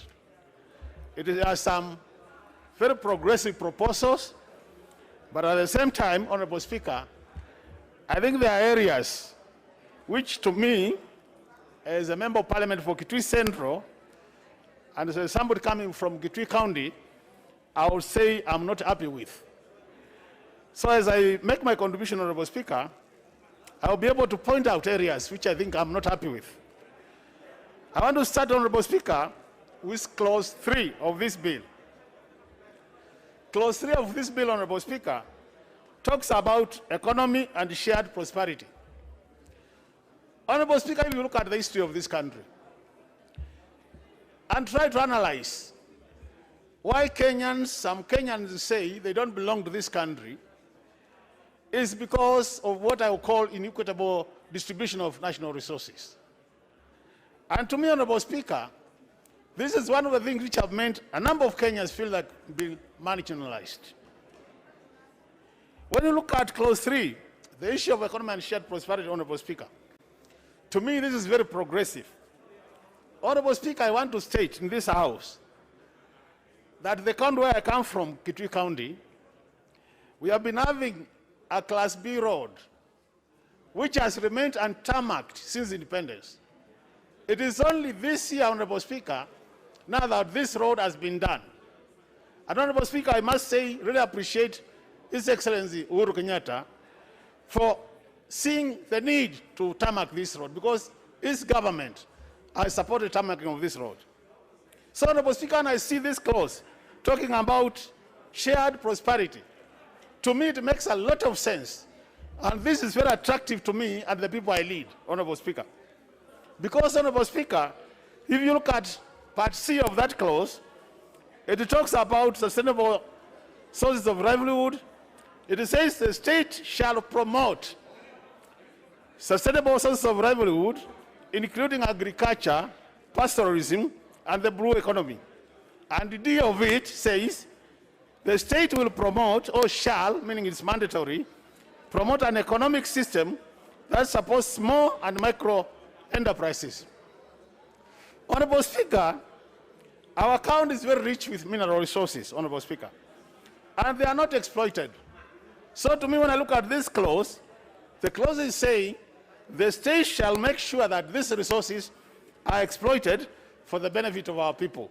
And to me, this is very attractive, and I will be supporting this bill because of this particular clause, because it's going to empower our people economically, and it's going to be really of much help to our people. Honorable Speaker, the other matter I want to raise is the matter of representation, Honorable Speaker. We have been told we are increasing the number of MPs to 360. Some members are saying to go to about 600 and that. And there's this argument, Honorable Speaker, about the cost of these positions. And Honorable Speaker, I think we need to be honest as honorable members. People need to take time and do a proper analysis of this proposal matters cost. Because, Honorable Speaker, from where I sit and where I stand, Honorable Speaker, when you analyze the cost implication of these additional positions, Honorable Speaker, there are high chances that actually the country will be saving money.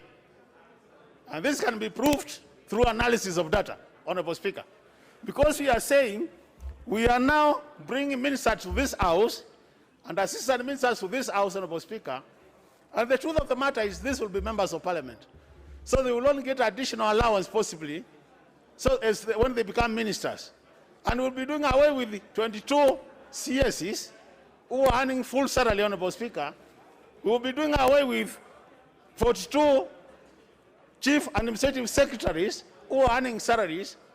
And if you do that mathematics quickly, Honorable Speaker, there are high chances that actually you'll be saving. And I've taken time to look at this thoroughly. And I must say, Honorable Speaker, at the end of the day, Honorable Speaker, the issue of cost to me should really not be a major issue. Because when you look at the total budget, Honorable Speaker, this Parliament, at the end of the day, hardly takes more than 1.5% of the total budget. So, looking at that, Honorable Speaker, to me, I think the issue of cost doesn't make sense to me much. And thus I want to tie that, Honorable Speaker, with the issue of corruption. The Auditor General, Honorable Speaker, every year informs this House that we lose about a third of our budget, which is about $1 trillion, Honorable Speaker, to misapplication, misdirection, and corruption issues, Honorable Speaker. And if we were to sort out the issues of corruption, Honorable Speaker, even the 10 billion we are talking about, the referendum, Honorable Speaker, will be a drop in the sea. Because, Honorable Speaker, much more money is being spent or misused through corruption as compared to what we are likely to use to take care of this document. And all said and done, Honorable Speaker, we are talking about promoting peace and unity of this country. I don't see us achieving that, Honorable Speaker, by having Kenyans having no sense of belonging, that we belong to this country, because the more we remain divided, Honorable Speaker, as a country, the more we are likely to continue losing resources. Because after every election, there will be chaos, we will waste time, we will have no business, people will not do their work, and as a result of that, we will also be losing resources, Honorable Speaker. Honorable Speaker, I want now to some extent, Honorable Speaker, talk about the financial issues captured in this bill, which to me I think they are very progressive. Honorable Speaker, if you look at clause 12, it talks about the Senate taking over the issue of ensuring accountability in terms of count on revenue generated resources, Honorable Speaker. So at that level, it means now the Senate, other than just looking at what comes from the national government, it is good to look at what the counties are generating at their level and ensure that there's accountability, and at the same time also look at the expenditure part of that revenue. So, Honorable Speaker, to me, I think if this is done correctly, it's going to help this country in terms of financial management. The second point, Honorable Speaker, which I think is very important, is the issue of the county assembly fund. Honorable Speaker, our county assemblies are at the mercy of the governors and the executive. And, Honorable Speaker, of late, there are even cases where our MCRs are not getting salaries because the governor decided they cannot pay. And to me, I think this financial autonomy, what I call independence, Honorable Speaker, will go a long way in ensuring that our county assemblies, Honorable Speaker, do their work effectively. But for now, there are some of them who have been told if you don't do 1, 2, 3, we are not going to give you money. So, Honorable Speaker, I want really to say this is a progressive recommendation because we want to see our county assemblies being independent matters financial. The other thing, Honorable Speaker, is important in this bill is the issue of the time release of resources. Honorable Speaker, over time, there has been a lot of delay in releasing money to the counties, and more so when there are challenges to do with the division of revenue bill. If we don't pass the DORA in time, there has always been a delay. This bill is proposing, Honorable Speaker, that now, once we pass this bill, counties will have to get their money, whether this House has passed DORA or not. What are they proposing? They are proposing, if there is a delay in passing DORA, then counties should be able to be given money on the basis of 50% of what was allocated in the previous year. And to me, I think this sorts the issue of the delay. The other thing is happening, Honorable Speaker, I think is important, is also the issue of the CARA.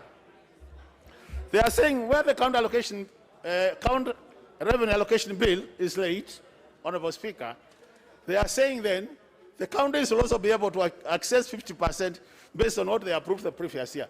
And this also does allow the counties to prepare their budgets on the basis of not DORA, but their budget on the basis of all what they have as local needs. And I think to me this is very important, Honorable Speaker. So this is something which to me is also progressive. The other point, Honorable Speaker, is the issue of the 15% of that 5% increase for county allocation. Resources going to the county. Honorable Speaker, the truth of the matter is, When we say 15%, anything additional is at the discretion of whoever is ruling. When we say minimum of 35, it means there's no discretion. So whoever comes in, and we don't care who will come in, the 35% of that money will have to go to the counties. And for some of us who come from counties where we have been in opposition for a long time, Honorable Speaker, I think this is very critical. We want to get our share, and let us now deal with our local issues in terms of who is the governor, whether the governor is misappropriating resources or not. But the fact that the money will flow to the county, irrespective of whether you are voted for the ruling party or not, to me that is a positive for this country. And I think I really want to urge people to support this. Because, Honorable Speaker, we don't know who is going to be in the opposition today and who is going to be in the government tomorrow. Today you are in the government, tomorrow you are likely to be in the opposition. So let's support this because it's ensured that at least that 5% of the resources find their way to the counties, Honorable Speaker. The other point, Honorable Speaker, is the World Development Fund. To me, Honorable Speaker, the World Development Fund is very important. Very, very important. Because the MCRs who never see eye to eye with the governors. And as a result of that, they have been actually marginalized, those particular wards. So with this proposal, Honorable Speaker, we are now very sure that every ward in every county will be able to access some minimum resources to do development in the ward. And this is also applicable to CDF. Honorable Speaker, we have so many cases against CDF. And these cases have been in court. People claiming CDF is not constitutional. Now that we are pushing CDF to be part of the Constitution, and that is now clause 52, Honorable Speaker, of this bill, by the fact that we pass this clause 52, then nobody will go to court claiming CDF is not constitutional. And to me, Mr. Speaker, I still believe, as a Kenyan, CDF still remains the most effective fund in terms of ensuring that Kenyans get value for money for all the development projects and programs. And I would really want to wish members support this so that CDF becomes part of our constitution and it continues helping us, our people. Honorable Speaker, let me talk about the issue of the politics around this bill. The issue of the gender equality, where we have been told, Honorable Speaker, there will be additional slots for people, the 7 slots take care of the gender issues. But one worrying thing, Honorable Speaker, and which I don't agree with as a person, is this statement which talks about equality of the vote. Which means, Honorable Speaker, the focus here now is all on population. But the Constitution is very clear, Honorable Speaker, that even as you create constituencies, there are other factors which must be considered. Area of what we call geographical area, and even other factors which are in the Constitution. So when you only talk about equality of the vote, Honorable Speaker, to me, I think we have been unfair to areas like where I come from, where we are not very many in terms of numbers, but we have very huge tracts of land, which cannot be ignored. Because, Honorable Speaker, if you are going to deliver development in such an area, you require more resources in terms of logistics and all that. The other thing, Honorable Speaker, and this is what I don't agree is, Honorable Speaker, personally, I don't agree with this Schedule 2. I've looked at it. I've analyzed, Honorable Speaker, and I've looked at it statistically. Honorable Speaker, I must confirm that there is no scientific method which has been used to come up with this schedule. Kitui County has 1.35 population, people in terms of population. We didn't get even a single constituency. And Honorable Speaker, we are saying we want to pass this, but it should be the work of IBC to do delimitation so that it is done in a scientific manner without ignoring any part. The other one I want to say is even Kitui County is very big. We have always been demanding for an additional county, and we continue demanding for an additional county because we think for our people to get services effectively, we will need that county. So as I conclude, Honorable Speaker, I want to say that there are good things, but there are also bad things in this bill. The issue is trying to check whether it's 80% bad or 20% good. Depending on that, we'll be telling our people to vote for the bill, but we'll be insisting that whatever we think is bad is also addressed at the right time, so that our people also benefit, Honorable Speaker. So with those many remarks, Honorable Speaker, because I can see time is becoming an issue, I want to say, Honorable Speaker. Very well. Honorable Mwashako, member for Udanyi.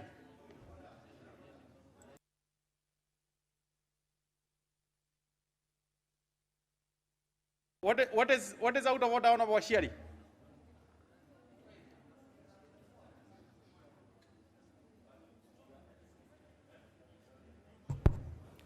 Thank you, Honorable Speaker. Honorable Speaker, you may realize that some of us have been very patient from 10, waiting to have an opportunity to speak. Order, Bashiri, because I was just going to request the Honorable Speaker that now that you have a computerized system, will I be in order to request you to save the names and the members of Parliament and the order in which they are coming? Bashiri, you know, because of time, Honorable, what we are doing is that we are using the lotter, and you can check where you are from the screen down here. Now it is member for Udanyi, and we are going strictly with the lotter. I was just going to conclude on my request, Honorable Speaker, because we are going to come in at 2:30, because I don't see us getting an opportunity for us to speak now. Would it be possible, or will it be in order, Honorable Speaker, that you save the list of members who have not spoken in this morning session? No, we can't do that, Honorable Washiri. What we shall do, in the afternoon, whoever comes first will get a chance first. No, that is the rule. Is not fair, Honorable Honorable Member Speaker. for Udanyi, please proceed.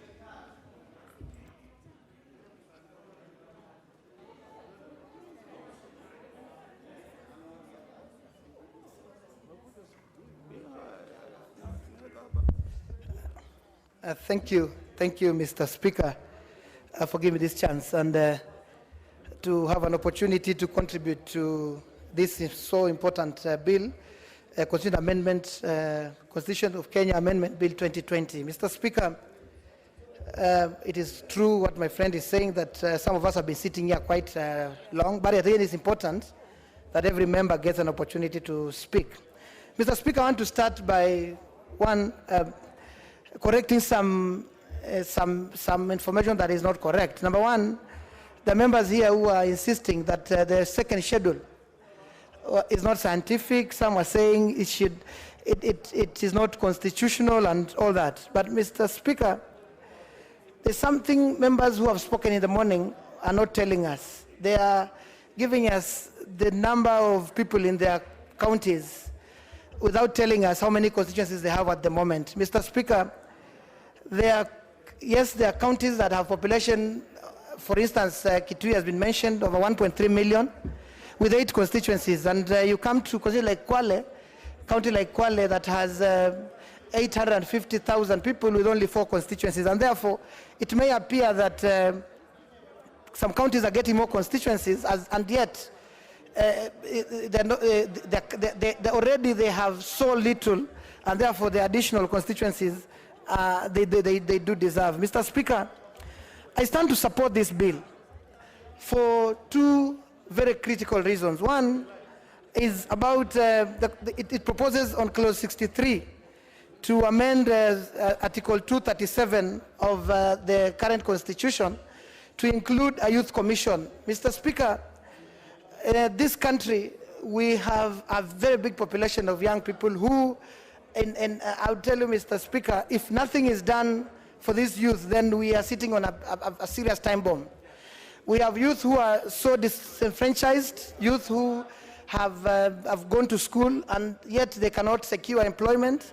We have youth who are semi-skilled and yet in the counties that they come from, there is nothing for them to do. And therefore, if as a country we do not enshrine the Youth Commission as envisaged in this constitutional amendment bill, then we would get into bigger problems as a country, Mr. Speaker. And I'll tell you, it has been said that youths are normally used during elections to create mayhem and violence.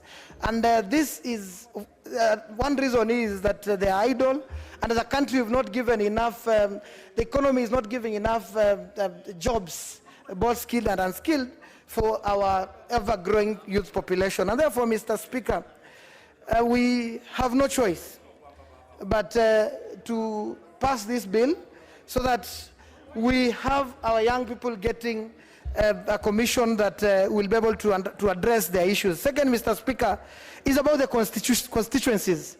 Mr. Speaker, I come from a county where 4 of our constituencies were protected, and therefore, if nothing was done, we would be losing another 2 constituencies in Taita Taveta County, Mr. Speaker. And therefore, this bill has clearly indicated that in the second schedule, Mr. Speaker, that the creation of additional constituencies in Article 89(1) shall not result in the loss of a constituency existing before the commencement date of this act.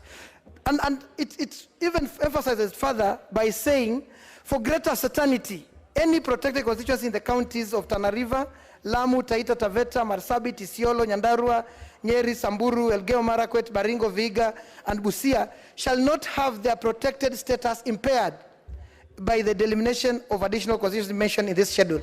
And therefore, Mr. Speaker, this bill gives comfort to the people who come from these 27 constituencies, Mr. Speaker, that then their constituencies will remain, and therefore they will continue feeling part and parcel of this country. And you know, BBI, as it came, it is to address the issues of inclusivity, and therefore protecting this constituency is a fundamental issue, and that we need to embrace. And lastly, Mr. Speaker, as I conclude, I know the money going to counties, the 35%, the minimum 35% that has been spoken and that has been enshrined in this bill, Mr. Speaker.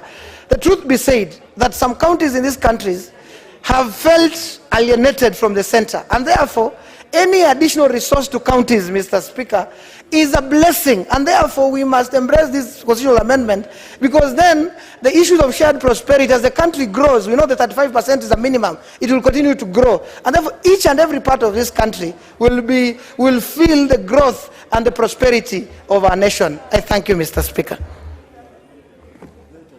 Honorable Malwa. Thank you, Mr. Speaker, for this opportunity. Mr. Speaker, it's been a long journey. I want to quote the Chinese philosopher by the name Lao Tzu, who said that a journey of 1,000 miles begins with a single step. The journey to these reforms, Mr. Speaker, it started at the steps of Harambee House, between His Excellency the President and Right Honorable Raila Amolo Odinga. Mr. Speaker, I want to congratulate the Majority Leader and Honorable Muturi Kigano. When you read Article 1 of the Constitution, Mr. Speaker, pertaining matters of sovereignty, this is a political theory, Mr. Speaker, and our Constitution says the ultimate power belongs to the people. And when it comes to matters of amendment, Mr. Speaker, it is the people who have the powers. They can change whatever they want, Mr. Speaker. And Mr. Speaker, the whole process is outlined under Article 257 of the Constitution.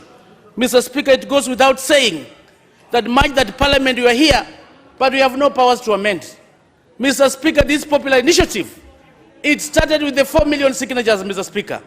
To collect 4 million signatures is not an easy matter, Mr. Speaker. The second phase was the verification when it comes to the IBC. The IBC, in its wisdom, Mr. Speaker, they managed and they forwarded to the county assemblies. The county assemblies forwarded to the joint speakers of the National Assembly and the Senate. Mr. Speaker, we have no powers to amend this. This bill belongs to the people, Mr. Speaker. And that's why we are a conveyor belt leading to the way to the President. From the President, it goes to the IBC for referendum. I want to thank His Excellency the President, because the election panel is in place. And I have no doubt when the referendum comes, Mr. Speaker, that particular time, we will have IBC fully constituted. Mr. Speaker, there are many good things in this proposal. One, the cabinet ministers. This House, Mr. Speaker, we need to go back, if not the parliamentary system, Mr. Speaker, but to go to the hybrid system. The issue of question time, Mr. Speaker, is very important. We sit here today as the representative of the people. Many times we have challenges when it comes to question time, Mr. Speaker, because the cabinet secretaries, they do not sit on this floor of the House. And when you look at this proposal, Mr. Speaker, it says the cabinet secretaries under hybrid system, they'll be part and parcel of this floor. Mr. Speaker, it will add a lot of value as far as transparency and accountability is concerned. I beseech the honorable members who are here today that we should support this. Who knows, tomorrow, maybe you'll be a cabinet secretary. Mr. Speaker, as I move on, I want to quote the words of William Shakespeare. William Shakespeare, Mr. Speaker, said that all of us, we are on this stage, we are acting, but we'll eventually exit. When our time comes, we'll have to exit. But what legacy do we leave behind, Mr. Speaker? We've been told that we are looking for shared prosperity. We don't want to, Mr. Speaker, to preach water and to drink wine. Why am I saying this, Mr. Speaker? Many appointments must reflect the face of Kenya. Everybody is a Kenyan, whether you're from Mount Kenya, whether you're from Endebess, whether you're from Turkana, or whether you're from Siaya. A lot has been going on, but this is the time we must reflect and see, truly, the shared prosperity. Is it being practiced, or we are preaching water and drinking wine, Mr. Speaker? Mr. Speaker, secondly, some of us who want to be governors, we appreciate the 35% increment, Mr. Speaker, going to the counties. Will add a lot of... Order, Honorable Malwa. It is 1 p.m. That is not to say your time is gone. When in the next sitting, you'll have 12 minutes. And honorable members, we still continue this debate in the afternoon, so more and more members will get an opportunity. Honorable members, the time being 1 p.m., this House stands adjourned until Thursday, 29th April 2021 at 2:30 p.m.